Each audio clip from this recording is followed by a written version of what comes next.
ustedes. Gusto nuevamente de estar Buenas tardes. compartiendo.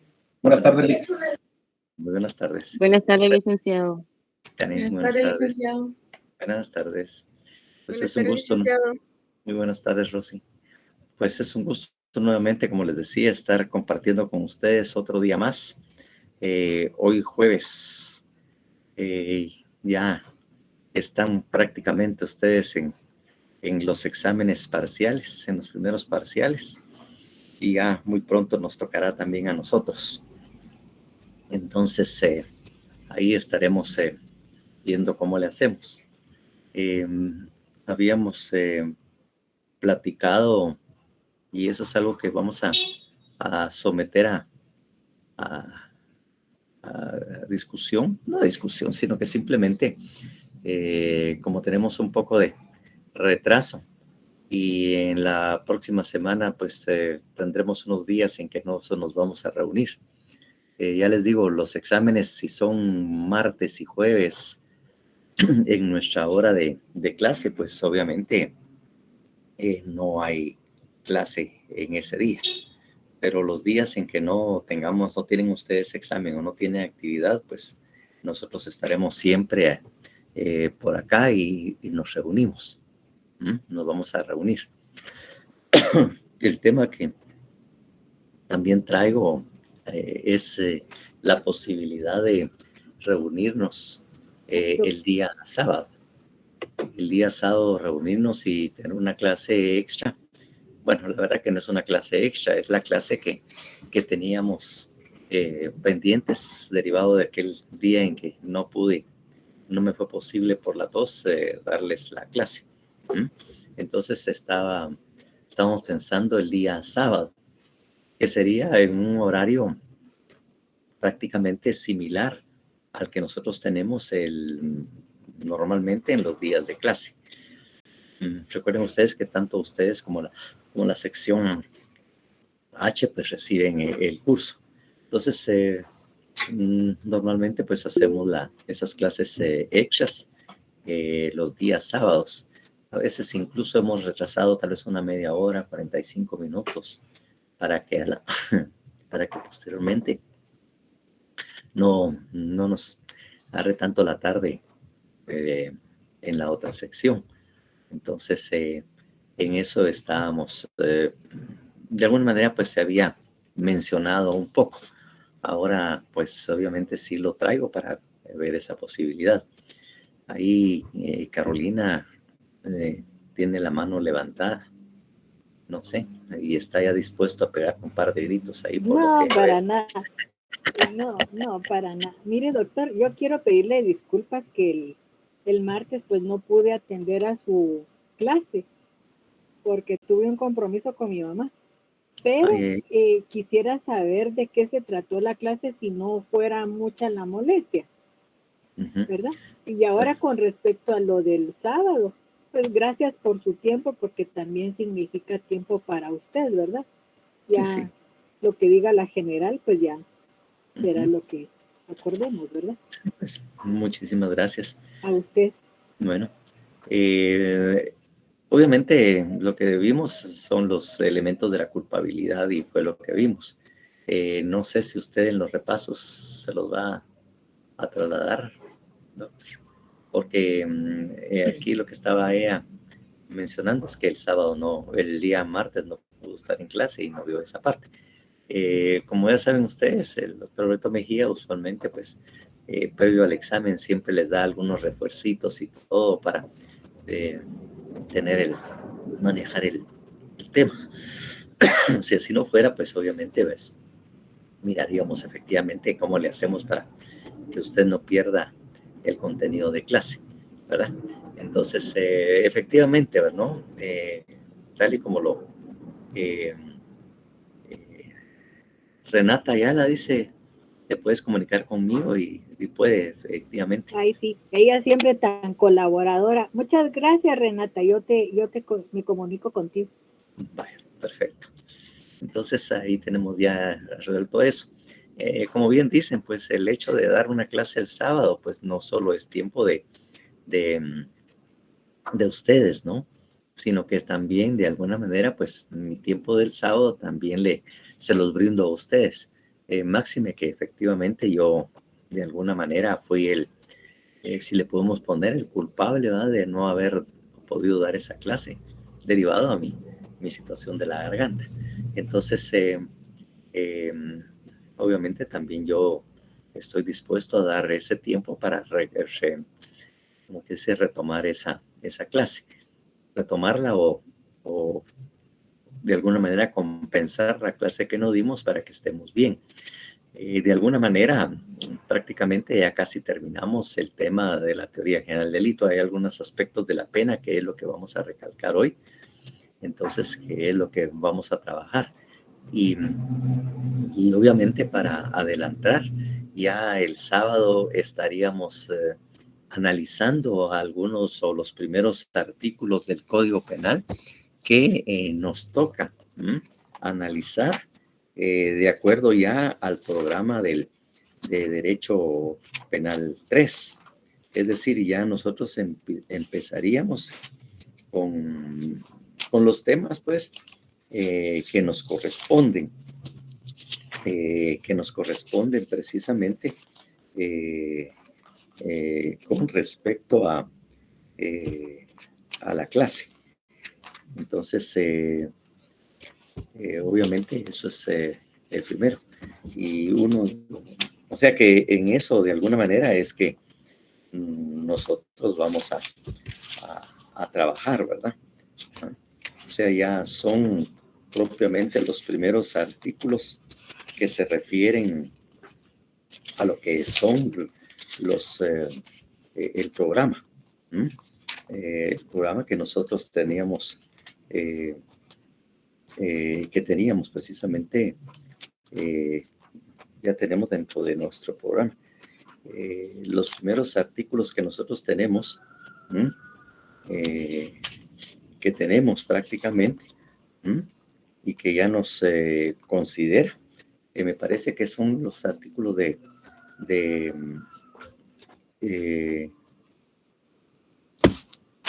lo que es los delitos que atentan contra la fe pública y el patrimonio nacional. Esos son los primeros artículos que tengo, os recuerdo que nosotros es con lo que nosotros empezamos. Artículo 313. Exactamente. O sea, el título octavo de los delitos contra la fe pública y el patrimonio nacional, y empezamos con los delitos de falsificación de moneda. Esos son los primeros que efectivamente nosotros tenemos que ver. Entonces, de alguna manera, el día de clases estaríamos empezando a trabajar los artículos que se refieren del 313. Mucho pasado usted. Del 313 en adelante. Entonces, eso es lo que miraríamos el sábado. O sea, ya prácticamente ya empezando pues el programa. Y obviamente esos primeros artículos que nosotros miremos conforme al modelo que nosotros tenemos ya anunciado, que es el modelo, el método analítico, es que nosotros empezaríamos a trabajar esos artículos. Entonces, partiendo de eso, pues obviamente, no sé si usualmente nos reunimos a las 2:30. Entonces, no sé si podríamos nuevamente reunirnos a esa hora el día sábado. ¿Cómo estamos? ¿Qué dicen ustedes?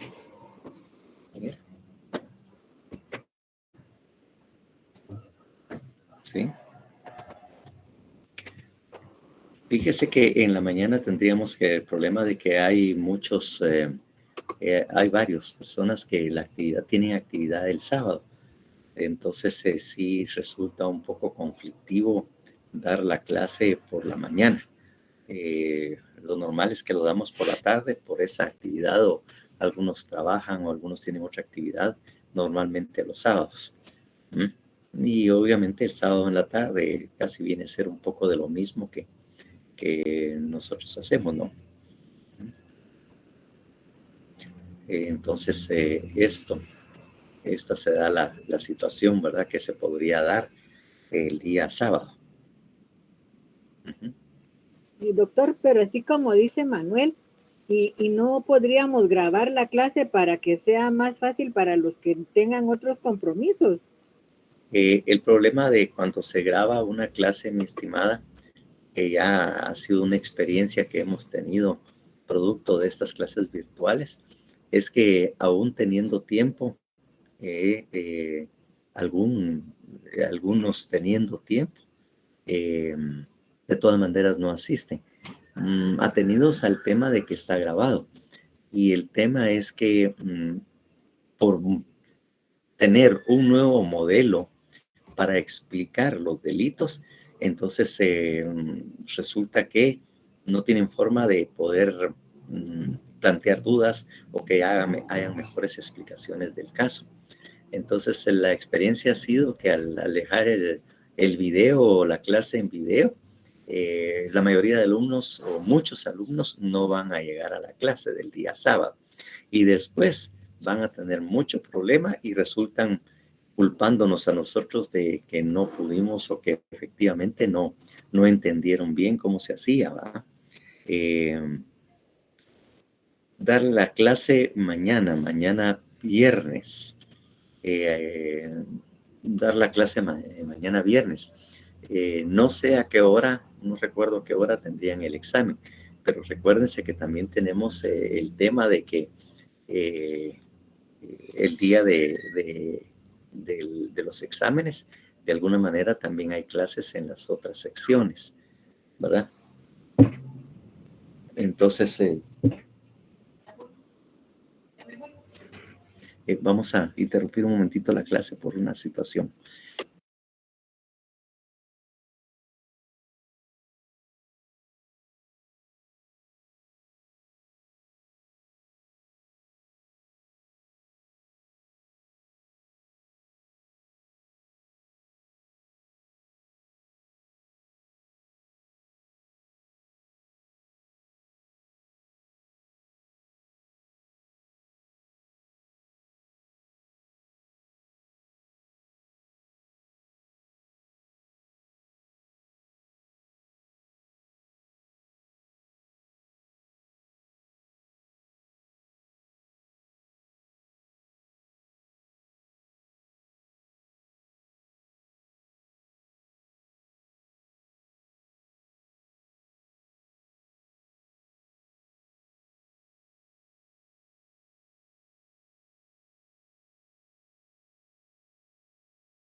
Nuevamente ya regresé, disculpe usted la interrupción que tuve por unos momentos, pero había un tema aquí en casa que debía atenderse. Ahorita pues mi esposa va de salida para Cobán, acaba de regresar del trabajo y se va, ¿cómo se llama? Se tuvo que ir a Cobán porque parece que el papá se enfermó y está un poco complicado. Bueno, sí, en el tema que les estaba diciendo, alguien me estaba diciendo de sábado en la mañana, eso no es posible. El día de viernes dar efectivamente que si se diera el día viernes y obviamente el sábado en la noche, por favor, a esa hora en la noche ya estoy en estado de ebriedad. No, no es mentira, ese chiste. Entonces, sí, tengo unas gárgaras de whisky ahí, dicen que son muy buenas, me las recomendaron, entonces estaba pensando aplicarme ese remedio. No, son mentiras. Es broma nada más. Entonces, no porque se pueden contagiar. Entonces, les decía que el viernes es difícil porque es un día viernes en que usualmente hay otros profesores que también dan clase. Entonces, ahí se me pone un poco complicado. Y recuerdan ustedes que también ese día tenemos examen, doctor, a las 4 de la tarde. Exactamente, a las 4 de la tarde. Entonces, sí es un poco difícil que el día viernes pudiéramos dar. Entonces, yo le digo, por eso es que hablaba de sábado, porque el sábado es un día en que ninguna de las dos secciones tiene el tema de actividad, ni clases extra, ni exámenes. Entonces, eso es el puede. Entonces, yo creo que la mejor día para hacer la clase es el sábado por la tarde. Los sábados por la tarde, pues como les digo, no hay mucha actividad que realizar normalmente. Pero ya les digo, sábado en la mañana no, porque hay personas que trabajan y obviamente estaríamos haciendo esa reunión, pensemos a eso de las 3 de la tarde. A eso de las 3 de la tarde tendríamos la reunión de clase para que no sea tan de madrugada como nos toca normalmente. Entonces, esa es la situación. Como les digo, el tema de la grabarla es un problema porque entonces no asisten y al no asistir se les va a dificultar un poco la comprensión. Recuerden que es primera vez que estamos utilizando este método o ustedes estén utilizando este método y ahí sí se vuelve un poco a veces de complicadín precisamente el solo escuchar una clase. Hay que ir haciéndolo al momento en que lo vamos dictando. Entonces, pienso que el día, la mejor hora, de acuerdo a la experiencia que hemos tenido en diferentes momentos, sería precisamente el viernes por la tarde, ¿verdad? Sábado por la tarde, disculpen. Ya estoy emocionado con el viernes. Entonces, el sábado por la tarde sería el mejor momento para poder recibir. Entonces, bajo esa circunstancia, entonces estaríamos reuniéndolos el sábado a las 3, por favor. Entonces, así lo dejaríamos. Está bien, licenciado. Muchas gracias. Bueno. Está bien, licenciado. Perfecto. Muchísimas gracias entonces por su comprensión.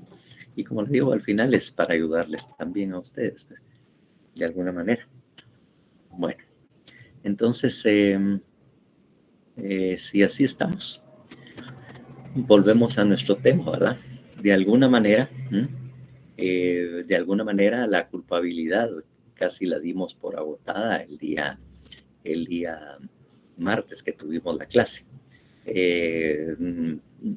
Obviamente, ¿verdad? En la forma en que nosotros manejamos, gracias Suseli, manejamos la teoría general del delito, como ven ustedes, es totalmente distinta a la forma en que ustedes lo vieron. No sé si cuando ustedes analizaron la culpabilidad en Derecho Penal 1, en Derecho Penal 1, ustedes vieron cómo es que se manejan las eximentes de responsabilidad para discutir precisamente el tema de la culpabilidad. No sé si lo manejaron. Y lo importante que es manejar las dos clases o cómo está dividido la culpabilidad, tanto en el elemento cognitivo, también como el elemento volitivo, y cómo atacar la culpabilidad desde esas dos perspectivas, ¿verdad?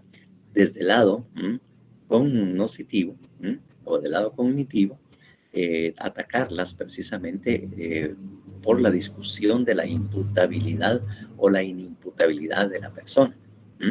Que esa es la forma en un caso concreto, cuando ustedes son abogados, pues ustedes entender esa posibilidad. Y cómo efectivamente el elemento volitivo o el tema de la voluntad hay que atacarla directamente con las causas de inculpabilidad, porque eso es lo que definitivamente va a determinar la voluntad en los ejemplos que vimos. No sé cuál es su criterio, si les ha ayudado, han entendido mejor la teoría general del delito de esta manera y cómo desde esta perspectiva ustedes pueden trabajarla cuando obviamente estén ejerciendo ya la profesión como abogados, ¿verdad? Si no lo hubiera, vamos a ir a platicar. Si no hubiera duda, pues platicaríamos un poco, porque es importante lo relativo a la pena.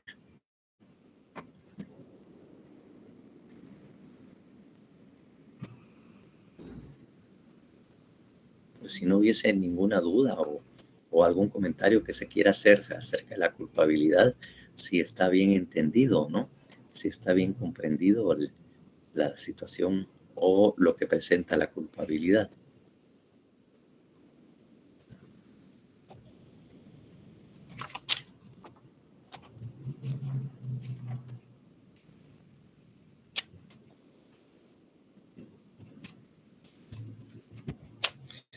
Bueno, entonces, como ya habíamos dicho, la culpabilidad es sinónimo de responsabilidad. Es el sinónimo de la responsabilidad. Así es como también hay que determinarla. Y una vez determinada que existe la culpabilidad, pues entonces tendremos que ir a las consecuencias jurídicas de la culpabilidad o del delito. Porque al ya llegar a la culpabilidad y haber determinado que sí hay culpabilidad, entonces tendremos que ir a ver cuáles son las consecuencias jurídicas de la determinación de la culpabilidad de una persona. Ahorita pues ya hemos aplicado todos los filtros y llegamos a la culpabilidad, obviamente, y hemos determinado que sí existe culpabilidad. Por lo tanto, ya estamos enfrente de un delito. Y obviamente hay un delito, tendremos que enfrentar a lo que es la consecuencia, por lo menos a una de las dos, que es la que a veces se complica un poco. Y es lo relativo a la pena. Entonces, ahorita, como siempre, preguntamos, ¿recuerdan ustedes qué es la pena? ¿Cómo definieron la pena? ¿Qué les dijeron?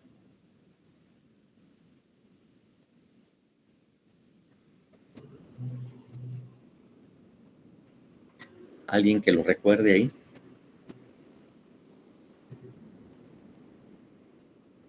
El tema es que los códigos, en ningún código pues está definida qué es la pena. Entonces no hay definición. Lo que hacen nada más es normalmente hacer o determinar la clasificación de la pena. Entonces eso es lo que hacen la mayoría de los códigos. Los códigos no definen la pena bajo ningún aspecto, pues lo definen. Eso se lo dejamos a la teoría del delito que defina qué es. Entonces, por eso les digo yo y les pregunto, ¿qué es la pena?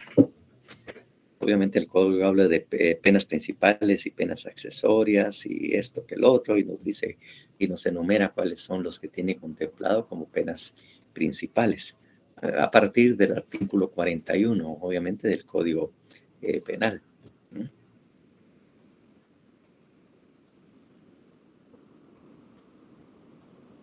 Aquí tengo mi librito viejo, doctor. Ah, gracias por una piedra. Por lo que nos toca. Por lo que nos Sí, toca. por una piedra se matan muchos pájaros, ya me tiró la pedrada. Ah, ya, es autoinfringida. Mire, A ver, pues cuénteme. aquí en este libro dice, la pena es el sufrimiento impuesto por el Estado en la ejecución de una sentencia, Ujú, el culpable de una infracción penal. De esta ujú, noción se desprenden los siguientes caracteres de la pena. ujú, Bueno, es un sufrimiento o sentida por el penado ujú. como un sufrimiento. Este proviene de la restricción o privación impuesta al condenado de bienes jurídicos de su pertinencia, vida, libertad, propiedad, etcétera. Sí, sí, de alguna manera así es. Gracias, Carolina, por su colaboración. La verdad es que a veces nosotros decimos es un sufrimiento, la infracción o es el castigo que se le impone, ¿verdad? A una persona por parte del Estado y todo. Lo que sí tenemos que tener claro y recordar cómo está regulado precisamente lo relativo a la pena en la Constitución Política de la República de Guatemala.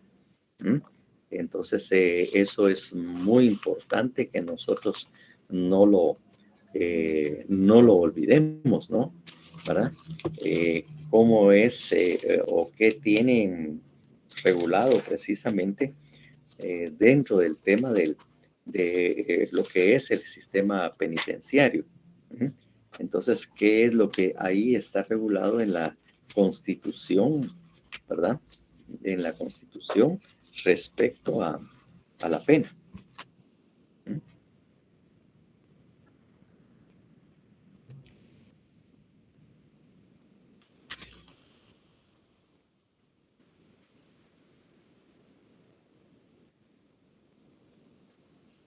Lo relativo a la pena, obviamente, lo vemos a partir del artículo 17 de la Constitución.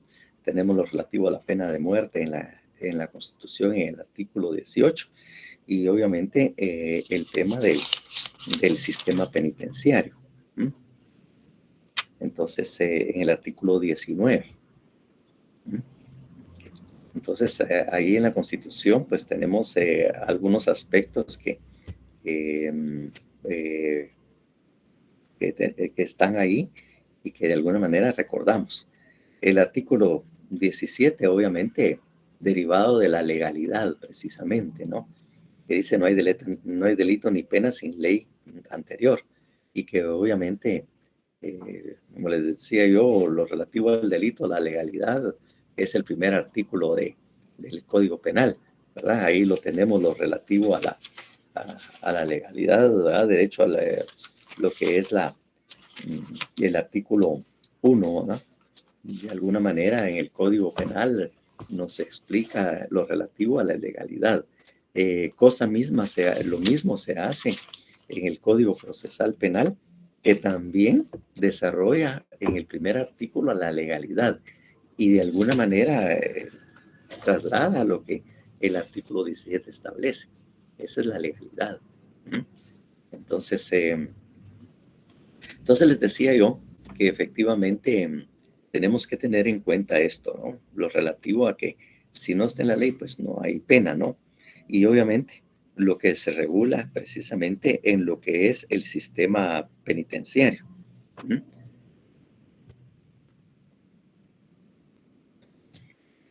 Por favor, leamos el artículo 19.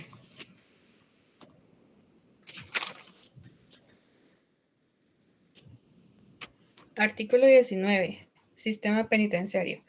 El sistema penitenciario debe tener la readaptación social y a la reducción, a la recaudación de los reclusos y cumplir en el tratamiento de los mismos, en las siguientes normas mínimas. A. Deben de ser tratados como seres humanos, no deben ser discriminados por motivo alguno. No podrán infligírseles tratos crueles, torturas físicas, morales, psíquicas, coacciones o molestias, trabajos incompatibles con su estado físico, acciones denigrantes a su dignidad o hacerles víctimas de exacciones ni ser sometidos a experimentos científicos. B. Deben cumplir las penas en los lugares destinados para el efecto. los centros penales son de carácter civil y con personal especializado. Y C, tienen derecho a comunicarse cuando lo soliciten con sus familiares, o abogado, defensor, asistente religioso o médico, y en su caso con el representante diplomático o consultor de su nacionalidad. Consular. Diplomático o consular de su nacionalidad. La infracción de cualquiera de las normas establecidas en el artículo da derecho al detenido a reclamar del Estado la indemnización por los daños ocasionados y la Corte Suprema de Justicia ordenará su protección inmediata. El Estado deberá crear y fomentar las condiciones para el exacto cumplimiento de lo preceptuado en este artículo. Bueno, entonces, como le digo, ahí de alguna manera la Constitución establece algunos aspectos que son importantísimos para tomar en cuenta a lo que es precisamente la pena y qué es lo que el Estado debe de hacer cuando a alguien se le aplica una pena. Entonces, por eso es que yo lo decía, porque alguien por ahí mencionó que es el sufrimiento. Otros hablan del castigo que se le impone a una persona, ¿va?, por haber cometido un delito, o el sufrimiento. Bueno, la verdad es que incluso cuando vieron lo relativo al ius puniendi, lo han definido muchas veces también, ¿verdad? El ius penale va a la división del derecho penal, el ius penal y el ius puniendi. Algunos incluso dicen que es la facultad o el derecho que tiene el Estado de castigar a los ciudadanos, ¿verdad? O cuando la verdad es que es de aplicar una pena y no de castigar. Cuando señalan el ius puniendi y lo tratan de interpretar, como quien dice, muy estrictamente, y dicen que es el derecho que tiene castigar. Y la verdad que, como vemos en lo que hemos leído, sobre todo en el 17, que el sistema penitenciario es donde precisamente se les traslada y se va al control del sistema penitenciario a las personas detenidas, vemos que el Estado no tiene la facultad de aplicar sufrimientos, ni hacer sufrir a las personas, ni de castigar. No tiene esa facultad de castigar a la persona que se le ha aplicado una pena. Por eso es que la pena no se puede definir o no se define como el castigo, ¿verdad?, o el sufrimiento que se le hace o se le impone a una persona, ¿verdad? Exactamente. Entonces, entonces nosotros tratamos de definir, o al menos en la teoría, nosotros decimos que la pena es la consecuencia jurídica de la comisión del delito, que se le impone a través de un proceso legalmente establecido, ¿verdad? Se le impone a una persona en la sentencia. Entonces, es la consecuencia jurídica de la comisión de un delito.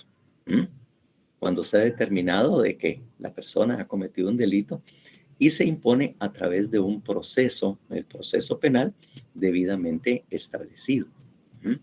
Entonces, es una consecuencia jurídica que se le impone a una persona por haber cometido un delito, y la cual se aplica o se impone a través de un proceso legal o a través de un debido proceso. Entonces, del debido proceso es que se le aplica este delito. Pero realmente castigar no es, ni tiene esa finalidad. Tiende a la resocialización, reeducación, readaptación social, dicen de alguna manera. Claro que si nosotros vamos a la realidad, al sistema penitenciario, y cómo están las cárceles, incluso lo que hemos leído, difícilmente podemos decir que cumple con las normas constitucionales o logran un programa de resocialización o reinserción social. Y el hecho de que no sean discriminados precisamente en este tipo de cosas, ¿verdad? Exactamente, eso es lo que no se cumple y no lo ha logrado el sistema penitenciario. No ha logrado el sistema penitenciario lograr precisamente estos, aun y cuando la Constitución es clara en lo que establece. Y la verdad es que el tema precisamente, no, nadie lo ha peleado ni lo ha discutido, porque si ustedes miran en el penúltimo párrafo, ahí precisamente se establece qué pueden hacer las personas que de alguna manera no se les ha cumplido con lo que la norma establece. ¿Ah? Ahí claramente en ese penúltimo párrafo dice, la infracción de cualquiera de las normas establecidas en este artículo da derecho al detenido a reclamar del Estado la indemnización por los daños ocasionados y la Corte Suprema de Justicia ordenará su protección inmediata. O sea, la misma Constitución establece qué puede hacer una persona si de alguna manera no se ha cumplido con lo que establece el artículo 19 de la Constitución. Ahí mismo dice qué es la consecuencia, cuál es la consecuencia o qué podemos recurrir si acaso no se han otorgado esos derechos, ¿verdad? Entonces, eso es. Pero el Estado, de alguna manera, en ningún Estado, en un Estado social y democrático y de derecho, en ninguna parte del mundo, tiene la facultad de sancionar, castigar o infringir, obviamente, algún daño o hacer sufrir a la persona por esto. Lo que hace la pena es restringir los derechos y libertades, algunos derechos y libertades individuales, ¿verdad? Derechos y libertades individuales son los que son limitados. Entonces, para completar nuestra definición, nosotros tendríamos que decir que es una consecuencia jurídica de la comisión de un hecho delictivo, consistente en la restricción a derechos y libertades individuales e impuestos a través de un proceso legalmente establecido en la ley. Y obviamente si ustedes quieren agregarle cuya finalidad es la reinserción, reeducación de la persona, pues también puede caber dentro de esa definición. Entonces nosotros tenemos que dejar, al menos formalmente, expresar de que es un castigo, es un sufrimiento que se le impone a una persona, aunque de hecho lo sea, pero formalmente es prácticamente es la consecuencia y lo que tiende es a restringir los derechos individuales, aunque las consecuencias jurídicas o las consecuencias de la pena son bastantes. Si hiciéramos un análisis de cuáles son las consecuencias, mirarían ustedes toda la cantidad de restricciones o de alguna manera las consecuencias que tiene la aplicación de una pena. ¿Qué consecuencias podría traer? ¿Qué efectos? ¿Cuáles son los efectos de la imposición de la pena? ¿Qué libertades se miran restringidos precisamente con la pena?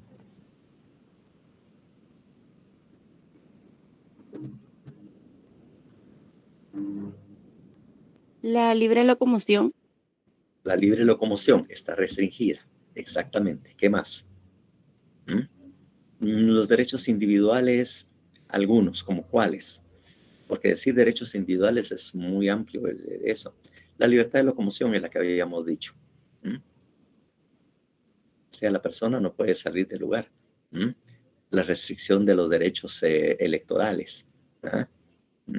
Del patrimonio, como en el caso de la multa. ¿Cómo así? Eso no lo entendí.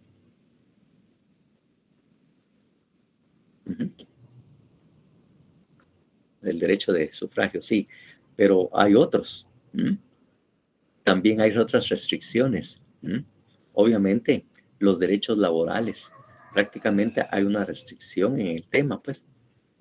Y obviamente hay una restricción de alguna manera en sus derechos, de derecho al trabajo, porque incluso al salir de la cárcel, muchos no pueden lograr la reinserción social y muchos no consiguen el trabajo cuando parte de los documentos o del CV que tienen que presentar, les piden normalmente sus antecedentes penales y policíacos.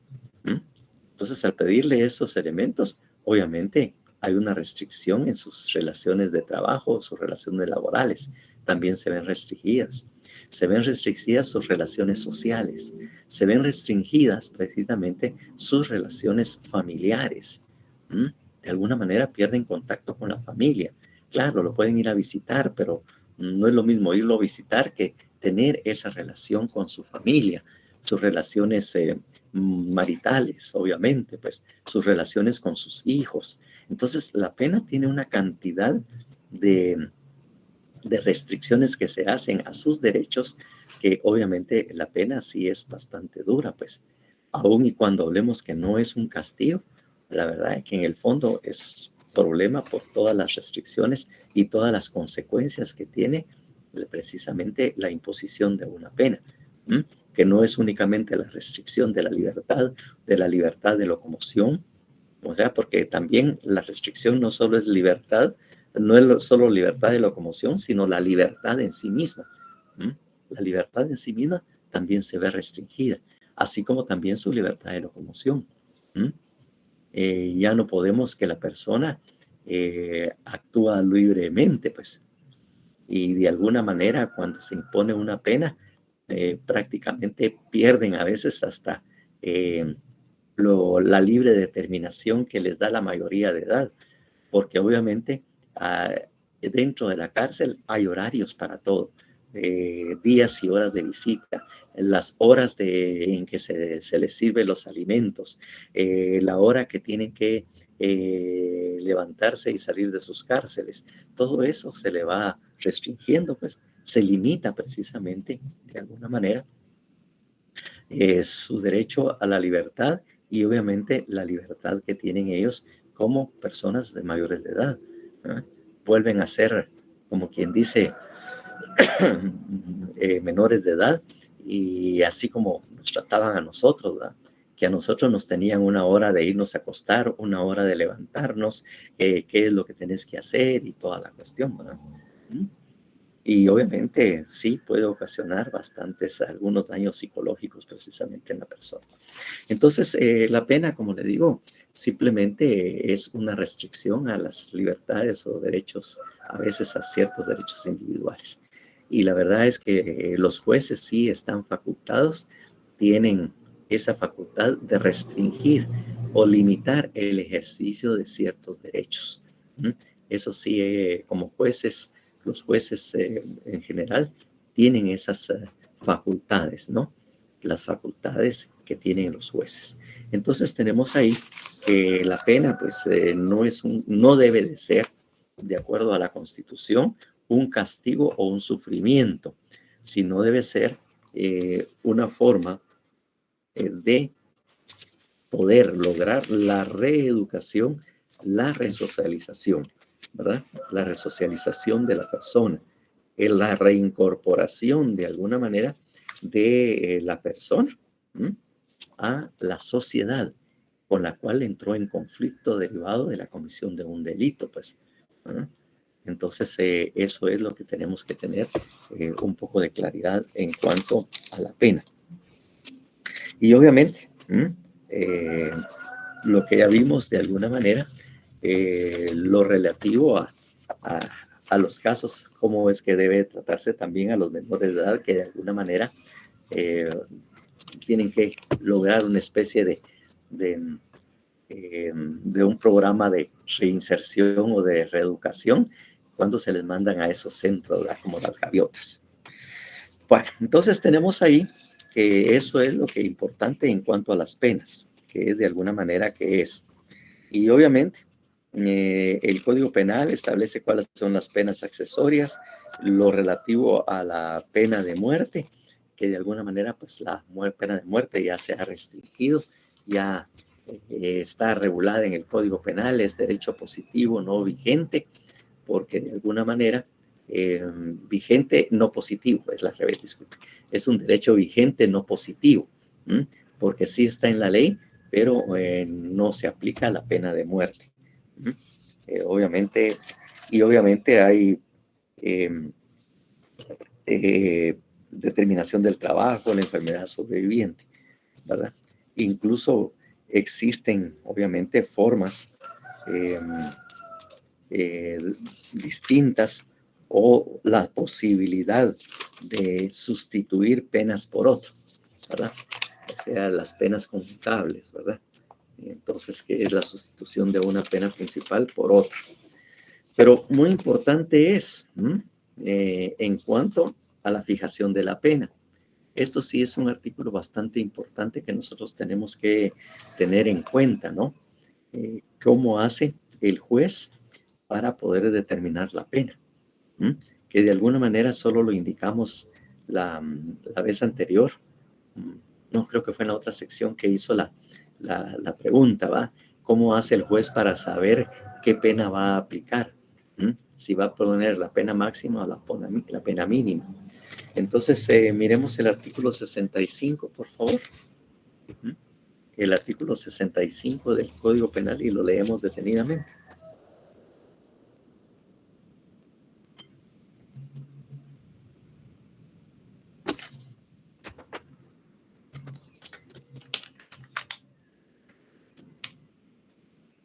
Artículo 65.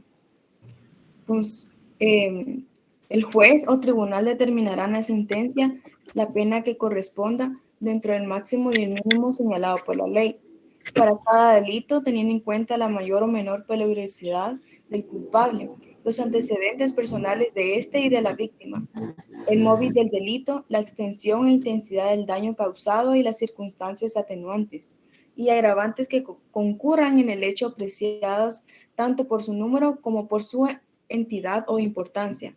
El juez o tribunal deberá consignar expresamente los extremos a que se refiere el párrafo que antecede y que ha considerado determinantes para regular la pena. Entonces, para saber el juez qué pena aplicar, precisamente tiene que tener en cuenta. En la mayoría de las ocasiones, en los procesos, que también de alguna manera cuando vemos proceso penal lo vamos a tomar en cuenta, porque ahí está establecido también. Entonces, en cuanto a la fijación, para eso son los atenuantes, agravantes, los antecedentes, la peligrosidad social, todos esos son elementos que hay. Por lo tanto, cuando ustedes estén defendiendo y les toque precisamente hacer al alegato conclusivo, porque es el alegato que se hace al final del juicio o debate, obviamente tiene que expresar sus conclusiones, tanto el Ministerio Público como el abogado defensor. Y el Ministerio Público tiene que expresamente solicitar la pena que debería aplicar a esa persona. Entonces, bajo esas circunstancias es que el abogado defensor, y muchas ocasiones no lo hace, debe tomar en cuenta para decirle al juez, mire, yo creo que la pena que el fiscal está solicitando es demasiado alta, es demasiada, no ha tomado en cuenta estos aspectos. Entonces uno tiene que hacer acopio de estas circunstancias que ahí están establecidas. Y si él dice por la peligrosidad y toda la cuestión, entonces decir, mire, yo no sé con qué elementos, al menos no hubo ninguna prueba que determinara realmente cuál es la peligrosidad de la persona como para tomar en cuenta o poder analizar la pena a aplicar. No es simplemente decir, es que él tiene mucha peligrosidad porque mató. No, la peligrosidad se determina de acuerdo a estudios psicológicos, no simplemente porque el fiscal viene a discutir y decir, pónganle 100 años de prisión por esto y esto. No, tiene que tener fundamento. Entonces, estos aspectos son los que también uno puede plantearse como abogado defensor para discutir que la pena que el fiscal. Conste que uno ya tiene ese dato porque el fiscal es el primero que tiene la palabra y es el primero que expone. Después viene el abogado defensor, que viene en un segundo momento. Y entonces tiene una oportunidad de oponerse a la pena que está pidiendo el Ministerio Público cuando no se ha hecho acopio de lo que el artículo 65 y que es lo que debe de tomar el juez, porque esto es lo que debe de tomar el juez, porque la ley le está diciendo, mire usted, señor juez, si va a poner una pena, si va a fijar la pena, debe de tomar esto en cuenta y de eso lo debe de analizar usted y de alguna manera lo debe de fundamentar en la sentencia para saber por qué le aplicó la pena máxima y por qué le dio, por qué hubo un aumento, por qué hubo agravantes que hicieron aumentar los límites establecidos. ¿no? O sea, lo que regula el artículo siguiente, que es el 66, ¿no? Porque como hay atenuantes y agravantes, puede, obviamente, hay artículos que dicen la pena será aumentada en una tercera parte o la pena relativa disminuida en una tercera parte, que es lo que de alguna manera está establecido, ¿verdad? Por ejemplo, si ustedes miran el artículo que está con anterioridad, que es el 64, ¿m? Ahí dice al cómplice de la tentativa. A los cómplices de tentativa se les impondrá la pena que la ley señala para los autores del delito consumado, rebajada en 2/3 partes. Entonces, esos aspectos son los que hay que tomar en cuenta. Y cómo hacer la rebaja o el aumento de acuerdo a lo que el artículo 64 dice. ¿Cómo es que se aumenta y cómo es que se rebaja la pena? ¿Y qué es lo que ahí señala? ¿Verdad? Dice, se les impondrá la pena que la ley señala para los autores, rebajada en 2/3 partes. De alguna manera tenemos que recordar algunas operaciones matemáticas para saber a qué se refiere esa rebaja y cómo aplicarla. Porque a veces y muchas veces no nos enseñan también, sino solo leemos el artículo. Si el delito señala, por ejemplo, que debe, obviamente, a la persona se le debe de aumentar o rebajar, entonces el juez lo que debe de hacer, si por ejemplo la pena tiene 10 años de prisión y le dicen que debe de ser rebajada en una tercera parte, antes de aplicar la pena, debe de hacer la rebaja. Si la pena mínima es de 5 años y la pena máxima es de 10, rebajada en una tercera parte, lo que tiene que hacer es rebajar automáticamente los 5 años y solo sacarle una tercera parte. Eso es lo que debe de hacer. Y a la pena máxima, rebajarle también esa tercera parte, y después de hacer las operaciones de rebaja, entonces es cuando debería de aplicar la pena. No debe de decir, mire, 10 años rebajada una tercera. Si tenía 10, yo le impuse 10, le vamos a dejar una tercera parte. No. Antes de su aplicación, la pena mínima y máxima tienen que ser rebajadas en esa tercera parte.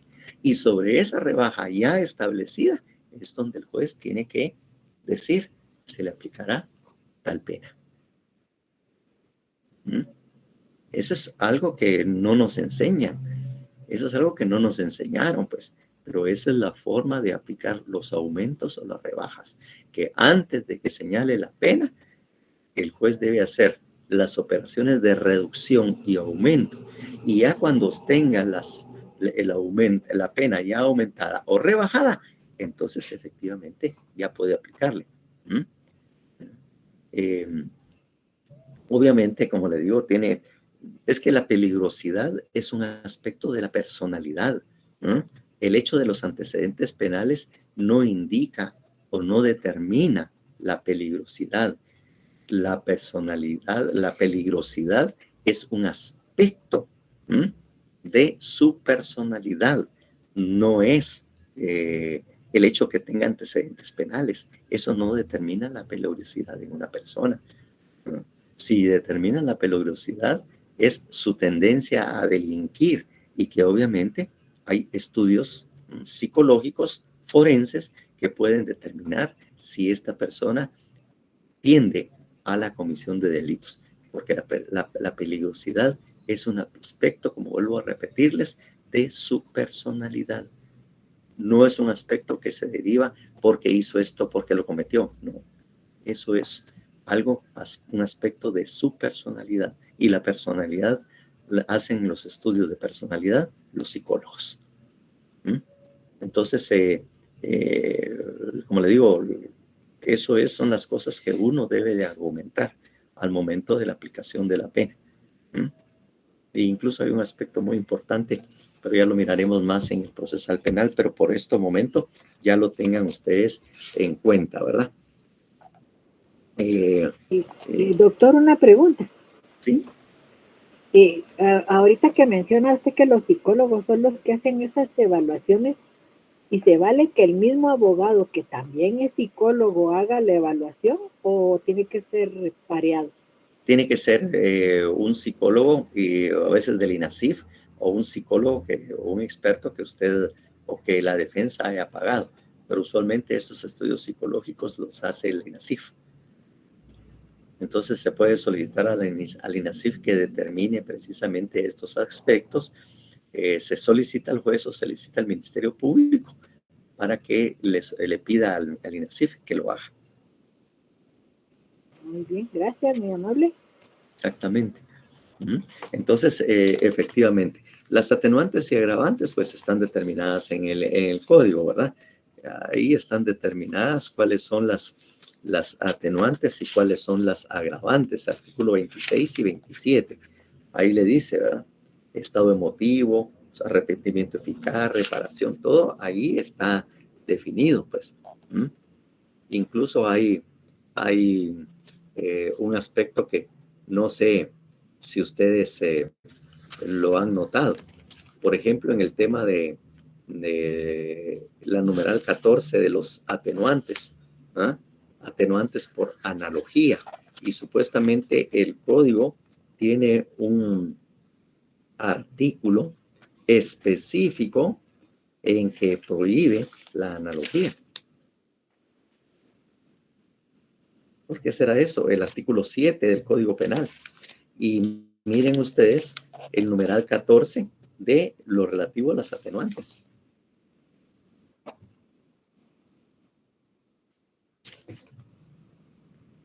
El artículo 7 manda, por analogía, los jueces no pueden crear figuras delictivas ni aplicar sanciones.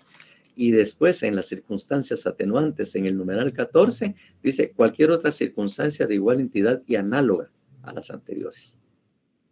¿Cómo queda eso? ¿Cómo se explican ustedes eso? ¿Alguna vez lo vieron?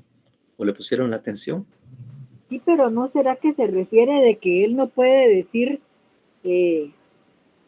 bueno, inventarse un delito, pues, solo porque se parece? No. No, es que eso es precisamente la diferencia. La prohibición de analogía es para crear figuras delictivas y aplicar sanciones. O sea, como tal delito es tal cosa y hacerlas.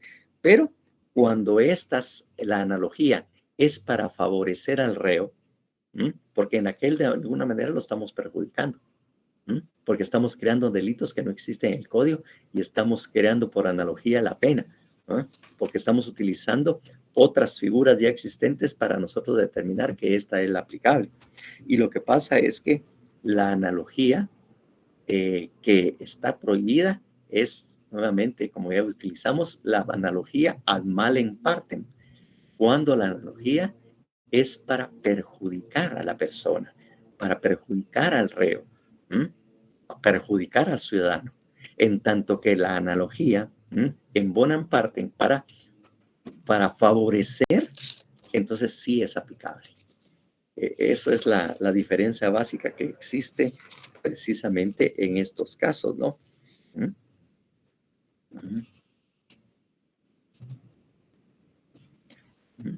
Entonces, definitivamente, esas son las circunstancias que hay que medir. Entonces, pues esos son los aspectos que eran importantes señalar sobre la pena y cómo se fija, porque es muy importante estudiarlos en el derecho penal sustantivo, porque al momento en que nosotros estemos en el proceso penal, que es la siguiente, estos aspectos son importantes, porque de alguna manera son mandatos o son instrucciones que se le están dando al juez para que sepa cómo va a aplicar la pena. Si dijimos que la pena, ¿verdad?, tenía que imponerse a través del debido proceso, en el debido proceso hay que también saber cómo es que debe de aplicarse la pena. Así como saber también para qué sirve el concurso de delitos, que estos son los artículos 69, 70 y 71. ¿Para qué sirve el concurso de delitos? Pues, bueno, en primer lugar, saber qué es un concurso de delitos. Pues. En primer lugar, saber o recordar qué es el concurso de delitos. Y realmente, ¿para qué? ¿Para qué sirve?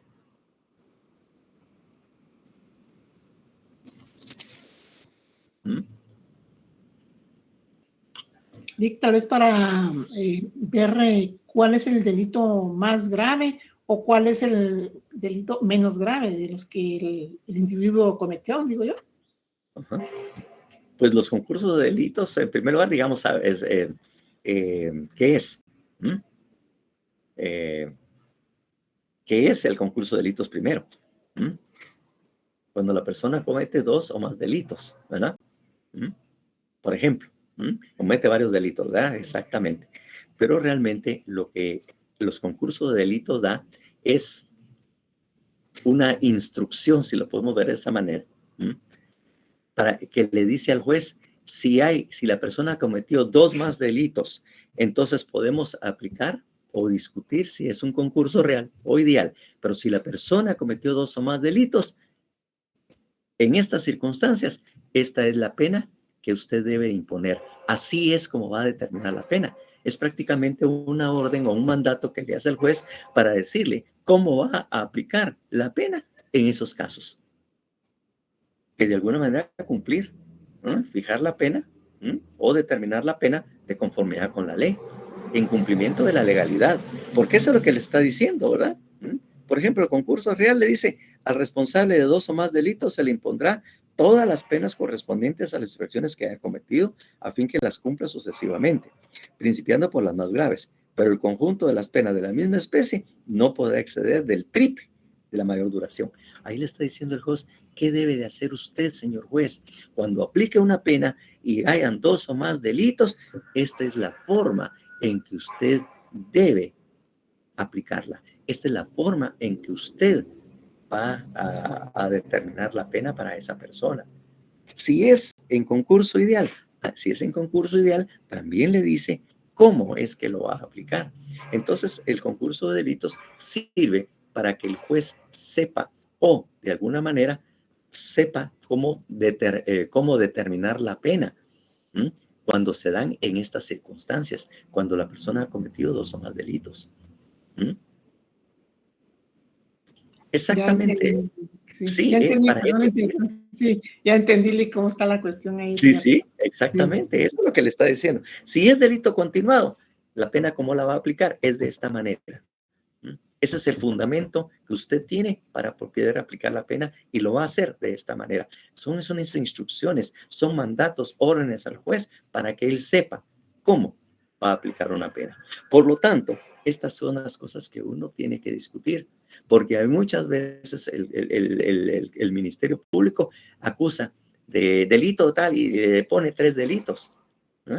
Entonces, una de las cosas que yo les alego es decir, mire, si usted está señalando que la persona está cometiendo este delito y este delito, 3, 4 delitos, usted debe de determinar, de acuerdo a los concursos de delitos, si es un concurso real, si es un ideal, ¿verdad? O es un delito continuado. Pero no simplemente usted puede venir y decir, es que cometió robo, lesiones, y empezar a enumerar 5 o 6 delitos para poder aplicárselos a él. Usted tiene que determinar, y eso es lo que usted debió haber investigado, si este delito es en concurso real o es un delito continuado. Entonces, son temitas que están en el derecho sustantivo, pero que si ustedes no la manejan, a la hora que vayan a un proceso, no lo van a discutir y van a dejar que el juez y el fiscal hagan lo que quieran, aún violando el debido proceso. Porque esto, de alguna manera, si no se cumple de esa manera, están violando el debido proceso. O sea, las formalidades y requisitos para el proceso o para que una diligencia se lleve a cabo.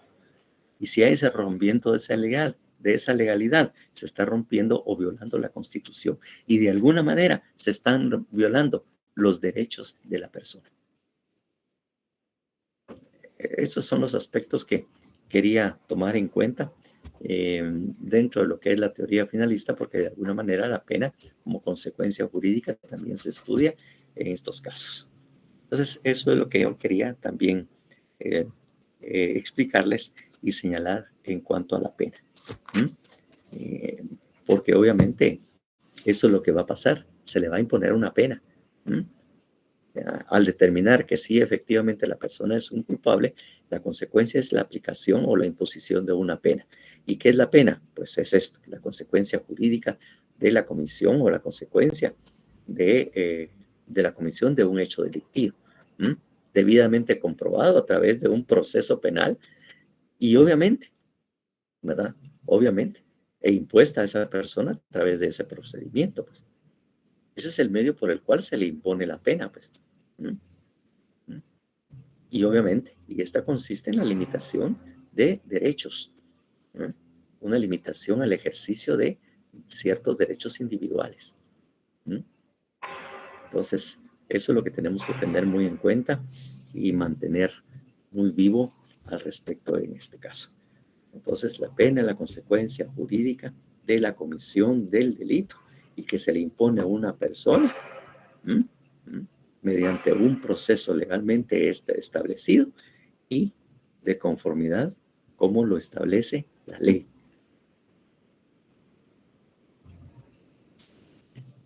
Bueno, lo vamos a dejar por ahí y ya les digo, el sábado nos vamos a ir a trabajar.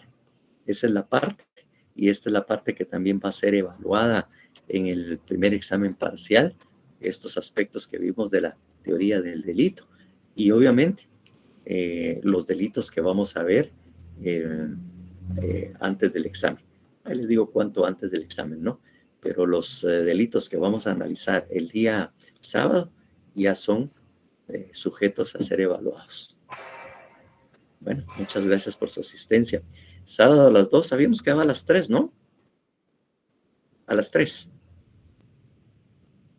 A las 3, por favor, para que les dé tiempo para echarse el almuercito, la chela respectiva del día sábado. Lo mismo voy a hacer si vengo bolo, ustedes me disculparán. Sí. Bueno. Gracias, licenciado. Feliz tarde. Feliz tarde. Muchas gracias, licenciado. Que tenga linda tarde. Gracias, licenciado. Bueno. Tarde. Buenas tardes.